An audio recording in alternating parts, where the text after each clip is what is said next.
So let me give you one way of thinking about it that's come to me in the last 4 or 5 years, and then we'll apply it to the initiation scenario.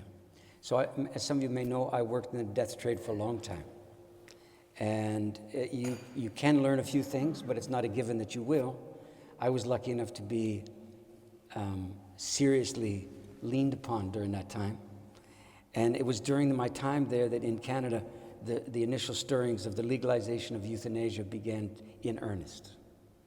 And as I talk to you now, I think every province in the country has legalized euthanasia. So that's quite a rapid thing, and you might consider it insignificant, but it was legalized at the same sitting of Parliament as marijuana was legalized. Just pointing that out. I submit to you that's not a coincidence, because the same generation is demanding the legalization of both. And it's not a generation in their 20s, or 30s, or 40s, or 50s. Those boomers, man. They get it coming, they get it going. It's amazing. Anyway, so let's investigate the euthanasia thing for a second. Now, the pro or con thing's irrelevant for the purposes at hand. And I think the willingness to throw your lot in one side or the other enables you to duck the serious business at hand, just by agreeing or not. All of its advocates have this in common. They advocate euthanasia as a solution for human suffering at the end of life. I think that's a fair characterization. When you ask them what suffering in particular, they will say, of course, the suffering unto death, only part of which is dealing with physical symptomatology. In fact, that's the lesser portion. The larger portion, by far, of the suffering unto death, and I'm a witness to this, so I'm not shooting from the hip on this one, is a kind of, you could call it, an existential suffering that in and of itself has no language, that it could ever appear on the surface of someone's consideration about their immediate circumstances. Which goes a long way to explaining why people with well-controlled symptoms at the end of their life tend to be the most antidepressed, tranquilized, and sedated part of the population. The reason for that is because they're engaged in a degree of excruciating terror, but low-grade terror, undiagnosed by the pros completely, not even suspected by the pros, who are deeply concerned with the symptoms, reimagining dying as something that happens to your body, with a few unfortunate personality wrinkles attached to the body. That's their principal take on it. I submit to you this is what's actually happening. When you have an entire generation of people who grow up with a legalized euthanasia circumstance in their lives, they're learning something about dying. What are they learning about it? You don't have to do it. You have no obligation to do it. You have no obligation to learn about it, to submit yourself to it, to inquire after the etiquette required of entering into communion with that particular deity, which is not overstating what it is. No obligation whatsoever. In fact, you have now submitted even dying itself to whether or not you are willing to do it, what you're willing to do regarding it, and whether, in fact, you have any time for it at all. So, you have a death-phobic culture that legalizes euthanasia. In that formulation, you can see the dilemma. If it's a death-phobic culture and it legalizes euthanasia, what do you think is the relationship between death phobia and euthanasia? Because a death-phobic culture would never legalize something that fundamentally challenges the death phobia, any more than an allegedly free country would ever deeply look the other way in a radical exercise of freedom. Wouldn't do it. Wouldn't do it. And it's not happening now. So I'm asking you to consider the strange possibility that legalizing euthanasia is a way of keeping the death phobia intact, absolutely unexamined, absolutely unchallenged, even unsuspected, by turning even dying into a user-friendly lifestyle option,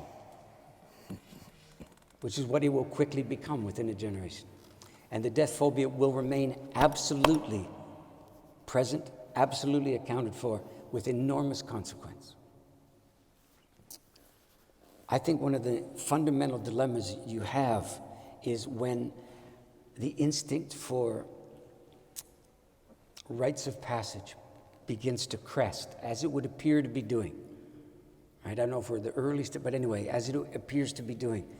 One of the things that I would implore you to think about is whether or not this cresting is a consequence of a genuine instinct and a willingness to call into question the prevailing things, or whether rites of passage themselves will become another one of the prevailing things, keeping the principal dilemmas of the culture intact while pretending to do something about them.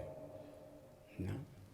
So this is a long-winded way of saying, I'll end with this. I was asked to come to a conference in New York City, which I don't recommend you'd ever do. And it was at the big Waldorf somebody hotel. And so they had like 700 or 800 people there in a conference about dying. Well, how did they get 700 and 800 people there? Well, they called it the art of dying. And you can get easily 800 people if you call dying an art form. Easy. Because if you're saying dying is an art form, what are you not saying? Well, it's pretty hard, actually. It costs you a lot. Right? You will not come out the other end of this in any way, shape, or form, period. You say that, you're going to get 17 people to your conference. Learn how to make a go of dying while you still can, 17 people. The art of dying, 700 people paying a lot of money through the nose to come. So I'm going second on the bill. That means to say that I should be issued with a stepladder because the person who comes before me is digging a hole for me that I have to climb out of just to break even to start. Okay? So she is of the parallel universe, alternative reality, self-appointed, credential-free, self-styled death trade worker. This has arisen in the last 10 years or so. That's a fairly accurate description of what they are. So she's in that practice area. So she hasn't gone to school because school, credentials. Any time in the actual workplace. The workplace is the problem. Oh, right. So where your chops come from? Well, my husband died horribly. Well, that's quite a credential. I guess we should really entrust our dying to you. But anyway, so that's, and I wrote a book, which I self-published. But anyway, I wrote one, and it's all about, anyway, you get the point. So she's up there, and she's working the people into quite a froth. You know, it's a kind of, what's that guy with all the muscles? Not Schwarzenegger. Who? Tony Robbins. So it's kind of a Tony Robbins kind of a moment. You can almost hear the in the speakers and so on, right? And she's getting them going pretty good. And then she got a sense for the moment, like all missionaries do, right? So she rises, that she crests, and she knows this is it. It's time to sink the hook, and she does. She says, "Now, friends," she says, "I'm here to tell you that all is working out well because we're about to go mainstream." She said it like that. And I tell you, to a person, everybody rose up. Yeah! And everybody's in church suddenly. The church of what? Going mainstream. And nobody in that place leaned in and said, just a question about the mainstream thing? You're not with the program. No, that's actually true, but I just have a question about the mainstream thing. Security? Okay, so let's wait till dude number 2 speaker comes up and we'll get a question about the mainstream going. And I did. And I said, I'm just waiting for somebody in this room to wonder what happened to the last thing that went mainstream. Anything. What happens to every dangerous, subversive, deeply committed proposition when it goes mainstream? Well, it's called the way it is.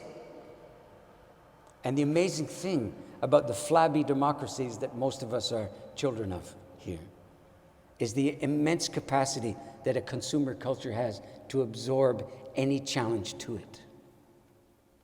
You see? So art is a very good example. I'll stop in a second. So you could say that art is a fundamental challenge to a consumer culture. Right? The making of art, not self-expression, art. It fundamentally challenges a consumer culture, which is about dregs and lowest common denominators and so on. Along comes IKEA. What does it do? It subverts art and makes art available to the masses at affordable prices, as long as you buy in twos, something you can't pronounce. And everybody can feel that they have art in their lives because they have these questionably built, heavy on the glue sofas and such. See what I'm saying? So what happens when something finally catches the eye and the attention span of the broad culture? What happens? Well, there's a cost. There's a cost. Either you believe that the dominant culture in its broad swath is just waiting for the right real thing to come around to rise up in proper defiance against mediocrity and the military-industrial complex, or you're willing to see the way it is as the current iteration of the military-industrial complex. And its capacity to absorb the challenges that are brought to bear upon it is absolutely breathtaking. And this is very subversive orientation to the project, because it keeps obliging you to wonder whether or not hankering after deep acceptance and deep buy-in in the marketplace of ideas constitutes the survival of your idea.